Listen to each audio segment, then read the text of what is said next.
This is the story of Kairsten Watson, the mother of the 2-year-old girl who was physically assaulted and choked by her dad during a 45-minute chase by the police.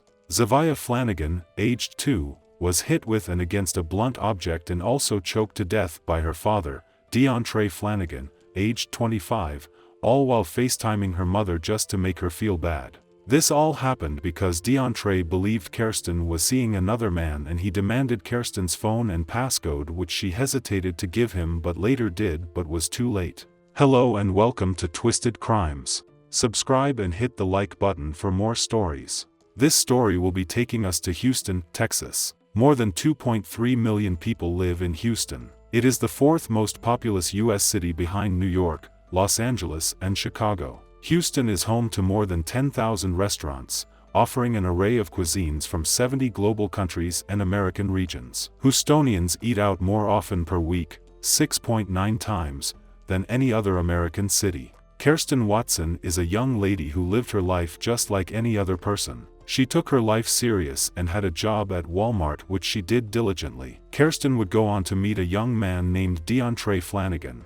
This would be one of the biggest mistakes she made in her life, if not the biggest. They dated for a while and along the line, she got pregnant. It was a joyous moment for Kairsten and her family members. She could not wait to have her baby according to her families. They eventually had baby Zevaya, a beautiful baby girl. She was so adorable and sweet. She was what any parent would ask for in a baby.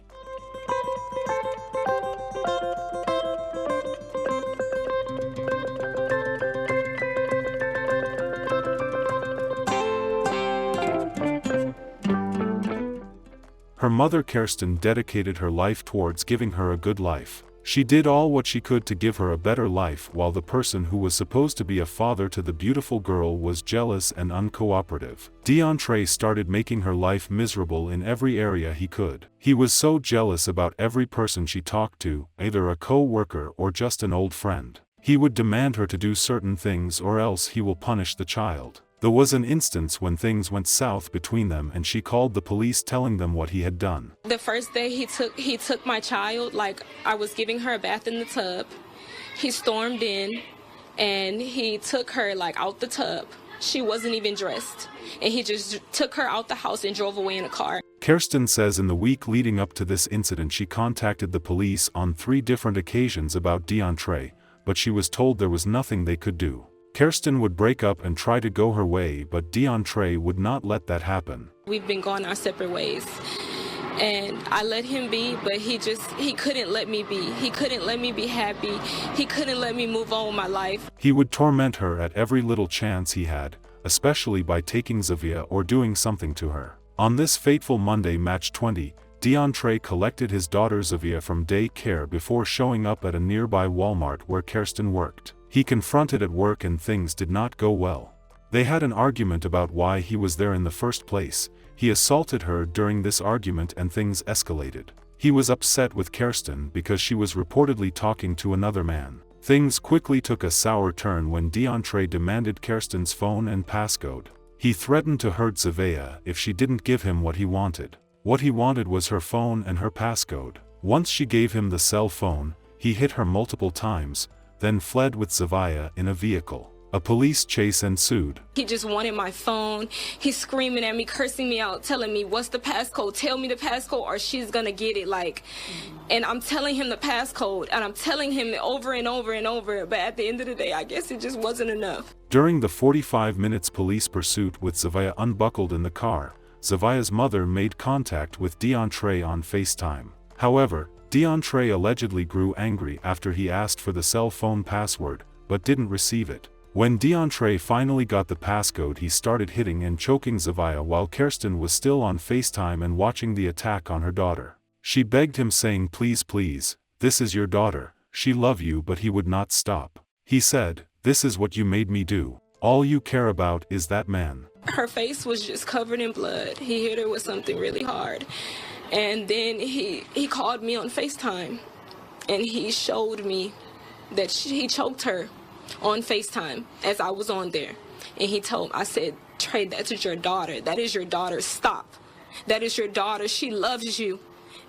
I care about her. You care about her like that is your daughter. And he told me, his exact words was, you only love that man, so you did this to her. He showed Zevaya on FaceTime being assaulted as they tried to reason with him. But then he showed me the lifeless corpse of my granddaughter.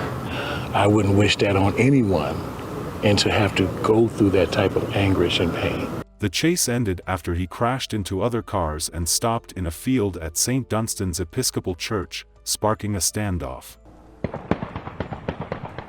It was a full-scale SWAT scene caught by our camera. The plan to rescue a 2-year-old girl from her own biological father, who more or less kidnapped her Monday morning from daycare. That 20-something-year-old suspect seemed to show no concern whatsoever for his daughter's well-being. Bystander Brittany Rogers was sideswiped, she says, by the suspect's Camaro. Next thing I know, I just see him hit my car. I feel it. And I'm looking at him and he just back on out. And then that red Camaro stopped and just stayed there. Stubner Airline north of 1960 was blockaded for hours.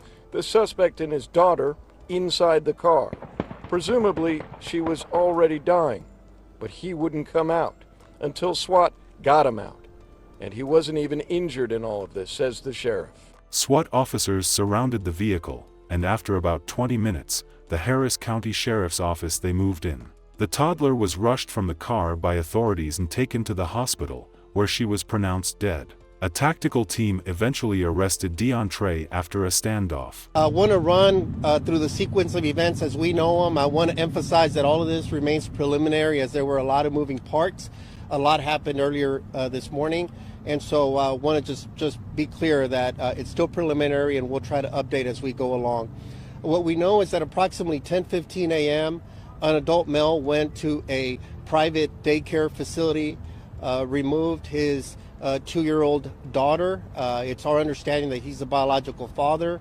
We haven't confirmed that. That's the initial information we received. From there, he proceeded to go to a retail store pretty close by, where he confronted the mother of the child and began making threats, asking for her phone, her passcode, with child in hand, and basically threatening to hurt the child if she did not turn those items over. She complied.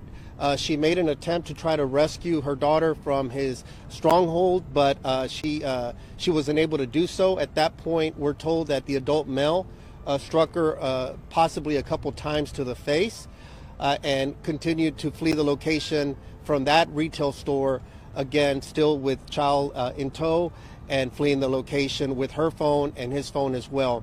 There was a standoff. The male was in the vehicle. We later learned the child was still in the vehicle as well. One of our negotiators was able to establish verbal communication just briefly from near the vehicle, trying to ascertain the condition, especially of the child.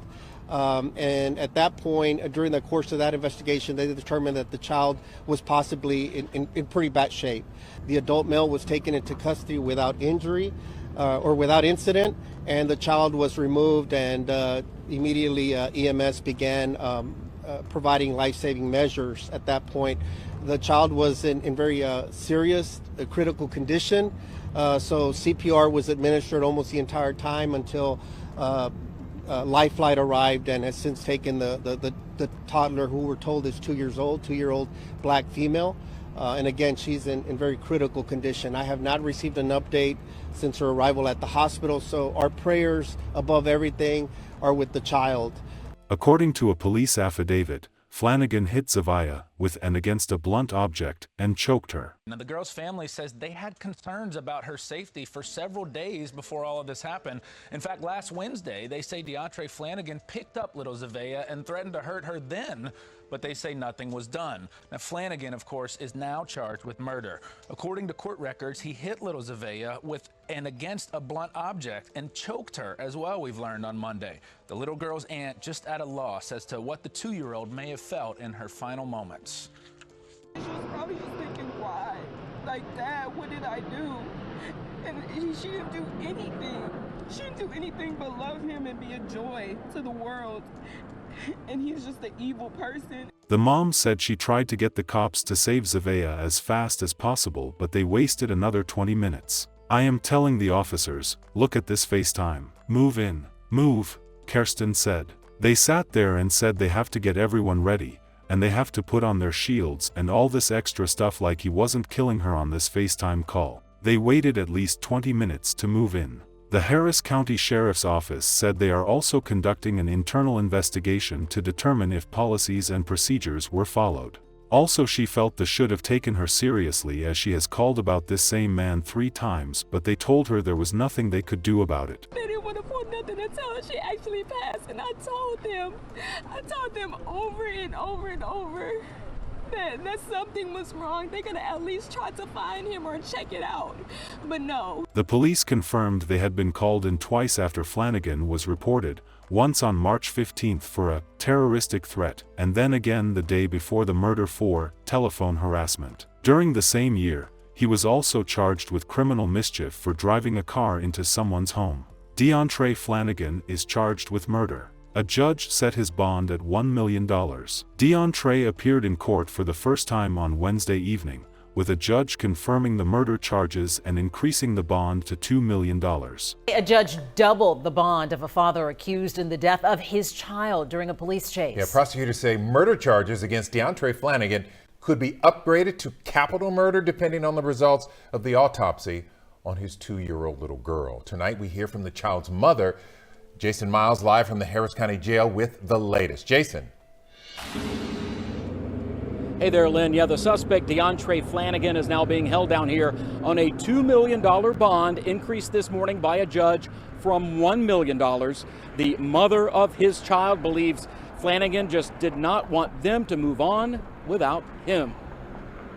Photos of 2-year-old Zevaya reminds her heartbroken mother, Kairsten Watson, of the simple things she'll miss. I give her baths, we lay together, we sleep together, and now I won't be able to do any of that anymore. Zevaya's father, Deontray Flanagan, appeared in court for the first time this morning, 2 days after allegedly murdering the toddler. I'm just trying to wrap my head around why.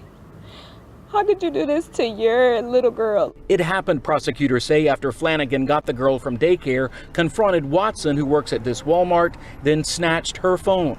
He later led deputies on a 45-minute chase with Zevaya unrestrained while allegedly FaceTiming Watson and Zevaya's grandfather, showing the girl being assaulted as they tried to reason with him. I know in her mind she probably was just wondering, what did I do?